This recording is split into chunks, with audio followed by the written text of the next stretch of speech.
I work night shifts as a maintenance guy in a quiet office building where everyone else goes home by 6. And normally that means peace and routine. But one night when I showed up late and started cleaning desks, the front phone rang repeatedly with unknown caller flashing on the screen. Too persistent to be a wrong number, but I muted it and forgot about it until, an hour later, while taking a break upstairs, I heard a strange beep, followed by a door opening, and then someone's slow footsteps.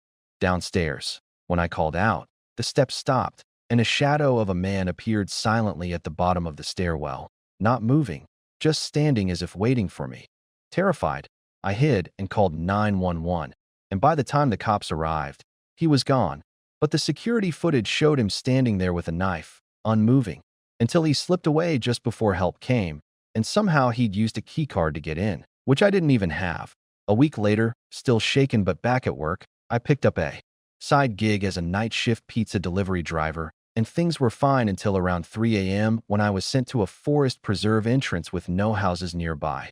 And when I called the number on the order, the man answered instantly, described my car, and told me to look left. He was in the woods waving at me, not approaching, just staring, and as I walked toward him across the grass, he didn't move, only glanced behind me like checking for witnesses. When I hesitated and asked him to come get the pizza, he suddenly rushed me, grabbed my arm, and tried dragging me into the forest without a word, but I fought him off and punched until he let go.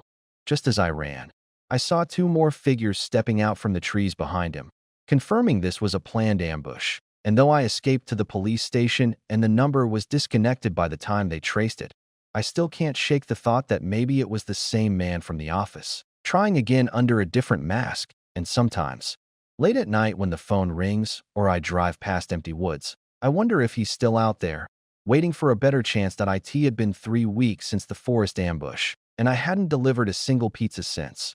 I'd switched back to just maintenance work at the office, figuring that at least I could control that environment better, but the anxiety hadn't gone away. And sometimes I'd hear phantom rings from the muted front desk phone or catch a glimpse of movement in the security cameras. That vanished on playback. One Thursday night, I noticed something off immediately. When I entered the building, the front door didn't beep as usual, meaning someone had either already unlocked it or disabled the system entirely. And while I tried to convince myself it was just a malfunction, that familiar tension started building in my chest. I checked every floor with a flashlight, but all seemed quiet until I reached the supply closet in the basement. Its door was cracked open, and inside was a faint smell of pine cleaner, except we hadn't stocked that brand in months.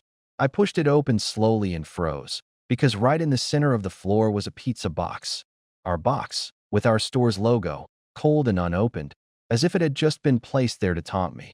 I didn't touch it, just backed out and locked the closet, heart pounding as I rushed to check the building's internal logs. But oddly, there was no entry recorded for the past 5 hours, not even mine. Suddenly, every monitor on the security feed glitched and then displayed the same frame. A still image of the stairwell from 3 weeks ago, with the man and his knife standing at the bottom, staring directly into the camera. I ripped the power cord out of the wall and grabbed my phone to call 911, but it was dead despite being fully charged minutes earlier. And then, from the lobby behind me, I heard the unmistakable sound of the front phone ringing again. Not muted, not unplugged, just ringing, slow and steady like before. And this time, when I crept toward it and looked at the caller ID, it didn't say unknown anymore. Instead, it flashed my full name in capital letters, over and over, like a countdown I didn't understand, and I realized with growing horror that this wasn't just a break-in or a random attack. Someone knew exactly who I was, where I worked, where I lived, and they weren't trying to kill me. Not yet. They were trying to break me first. That I didn't sleep for days after the night my own name appeared on the caller ID. Every sound felt like it had meaning, every shadow held weight, and when I closed my eyes, I kept seeing that still frame from the security footage, the man staring into the camera like he was looking through it, into me. I filed a report with the police again, but there was no forced entry, no evidence, no fingerprints on the pizza box, not even a trace of anyone but me inside the building. And they started asking if I'd been under a lot of stress lately, like this was just some sort of mental spiral. Maybe I would have believed them too, if not for what came next, because a few nights later, while cleaning in the upstairs hallway, I noticed one of the office chairs had been turned around to face the wall, and sitting on the seat was a small tape recorder, switched on, the red light blinking. Against my better judgment, I pressed play, and my voice, came out, whispering terrified nonsense. Over and over, snippets of sentences I'd never said, but somehow recognized, like dreams I didn't remember having. He's in the stairwell again. Don't go down there. You forgot something in the dark. I dropped the recorder and stumbled back, and that's when I saw it. On the wall the chair was facing, someone had written something in thick black ink. You're not alone at night. It wasn't there before, and when I touched it, the ink smeared, still fresh. I quit the job the next day. Or at least I tried to, but when I emailed my boss, the message bounced back with a single auto reply that just read, "We'll be seeing you soon." I blocked the number, shut off my phone, and stayed inside for almost a week. But that Saturday, someone slipped a plain white envelope under my apartment door. Inside was a printed photograph of me sleeping, taken from outside my bedroom window, and on the back, handwritten in the same ink as the message on the wall, were 4 words that nearly made me vomit. You left the door. There was no 5th word, but I didn't need one, because I had left the back door unlocked that night, just once, thinking I'd double-checked it, and now I can't tell anymore if I'm being hunted by a man, followed by a group, or haunted by something that knows me better than I know myself. But the worst part, the truly sick part, is that I can feel it now, deep down, like something has attached itself to me, and whatever it is, it's patient, it's watching, and it's waiting for me to forget again that I started recording myself at night, not for safety anymore, but because I needed proof, some kind of evidence that I wasn't going insane, that these things were really happening. But every morning when I reviewed the footage, the files were corrupted or blank, or worse, the screen was just static with audio of someone breathing softly, rhythmically, like they were right beside the bed. I stopped trusting mirrors after I saw one version of me blink out of sync with the real one, and the reflection smiled long after my face had gone still. Sometimes when I shower, I swear I can feel eyes behind the curtain. Even when I pull it open, even when I leave the bathroom door wide, that presence stays, like heat rising off skin. The final straw came when I got a letter in the mail, not an envelope, but an old torn-out page from a notebook, folded and damp, and written in the center in blocky, childish handwriting was a question. If you wake up, how do you know you were ever asleep? I didn't understand it at first, thought it was just nonsense, until I started to notice small gaps in time, like lost seconds where I'd blink and suddenly be in another room, or halfway through doing something I couldn't remember starting. One night, I found myself standing in front of the office building again, keys in my hand, even though I hadn't worked there in a week and the lights were on. Inside, the desks were clean, the front phone off the hook, and the stairwell door wide open. But when I stepped inside, the silence was so complete it felt like I was sinking into it. I heard nothing, not even my own footsteps, until I reached the top floor, where every monitor was lit up with live footage of me standing in the building, from impossible angles, above, behind, directly in front, like someone or something was filming my every move in real time. I stared at the screens, frozen, and then saw one angle that didn't match, my bedroom, with me in bed, sleeping peacefully, but the timestamp was now. The angle was from the ceiling, and I was awake right there in the room. So how could I be sleeping at home too?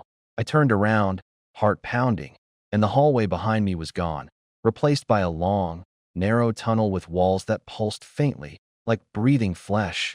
And as I took a step backward, I felt gravity shift, like the building was alive, folding me into it, and I finally understood the message. The one on the wall, the phone, the photo, the mirror. It was never about a man stalking me, or even something I could run from. It was about being seen, always seen, and never waking up, because I'd already crossed into whatever was on the other side. And the person who still thinks he's me, sleeping safely in bed, doesn't know he's dreaming someone else's nightmare. The tunnel didn't end. It just changed, like a dream folding over itself, turning corners I never walked and opening doors I didn't touch. And at some point I stopped trying to find exits and just followed the path, because the deeper I went, the more I started seeing things that shouldn't exist but did, like rows of old phones on tables, all ringing out of sync, each with my name blinking on the screen, or dozens of security monitors showing looping footage of other people standing in stairwells, watching doors, pacing coffee rooms, each one alone, each one terrified, each one somehow me. I found a room that looked exactly like my old bar job, only everything was slightly wrong. The pizza oven was cold, the clocks all ran backward, and on the walls were Polaroid photos of delivery drivers caught mid-scream in forests I swear I recognized from the night I was attacked. I tried to call out, to scream, to punch something just to feel real again, but my voice wouldn't come out, like I was underwater, or like the air didn't want to carry it. And the more I fought, the more the room started shifting faster, flickering like static between versions of my life, as if whatever was behind all this was sifting through memories like TV channels, looking for something, some moment, and then it found it.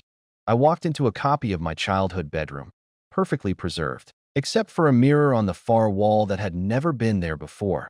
Inside, it was not my reflection, but a version of me, with blackened eyes and a phone held to his ear, nodding slowly as if he were listening to something only he could hear. And when I reached out and touched the glass, the mirror version whispered a word I couldn't hear, but suddenly I remembered it anyway. VIDA, a name I didn't know, a word that didn't belong in my life.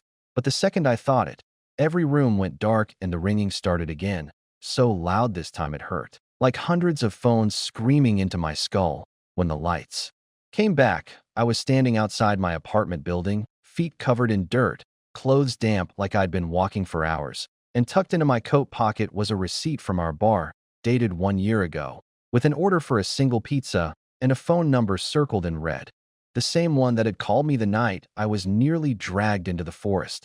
I called it, hand shaking, and after one ring, I heard myself answer. Not the me on the phone, me, here, now, and then silence, until the voice on the line, my voice, asked me calmly, "Do you understand it yet?"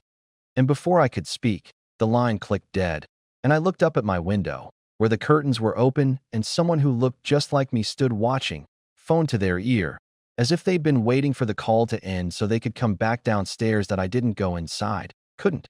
I stood frozen on the sidewalk, staring up at the silhouette in my window, unmoving, backlit by the soft flicker of a TV that I hadn't left on. And just when I thought I'd imagined it, the figure lifted one hand and slowly, deliberately, waved at me.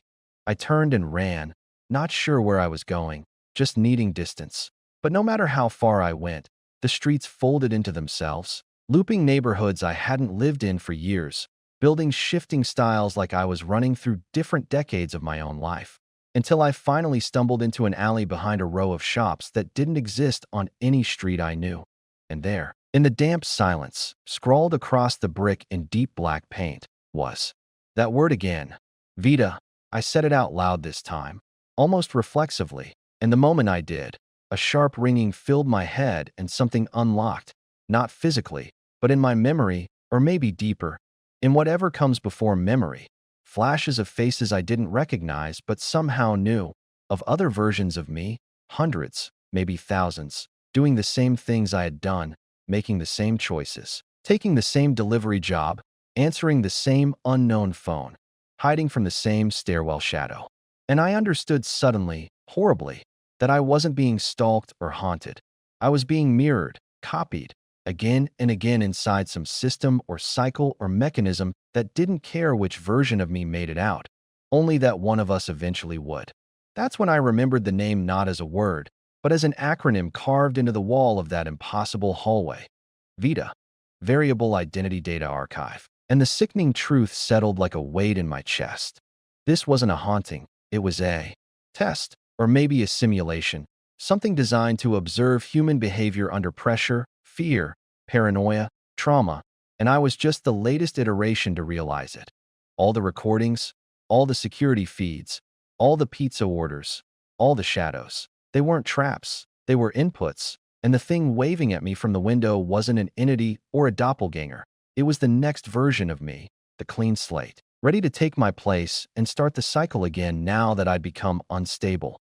The final proof came when I ran back to my apartment in desperation and found the front door already open, lights on, the smell of cheap pizza in the air, and when I stepped inside, everything was exactly as it had been a year ago. like nothing had happened, like I'd never left. And sitting on the couch, flipping through channels, was a version of me that looked younger, calmer, unbroken. And when he turned and saw me, he didn't scream or panic. He just smiled a little and said, "You lasted longer than most." And as the walls began to hum and the air thickened with that now familiar static buzz, I realized I hadn't escaped, hadn't survived. I'd just reached the end of my loop, and now it was his turn to run it again. While I was filed away in whatever passes for memory in a system that was never supposed to be understood, only experienced, he wakes up on the floor of an office, dazed but calm. No memory of how he got there.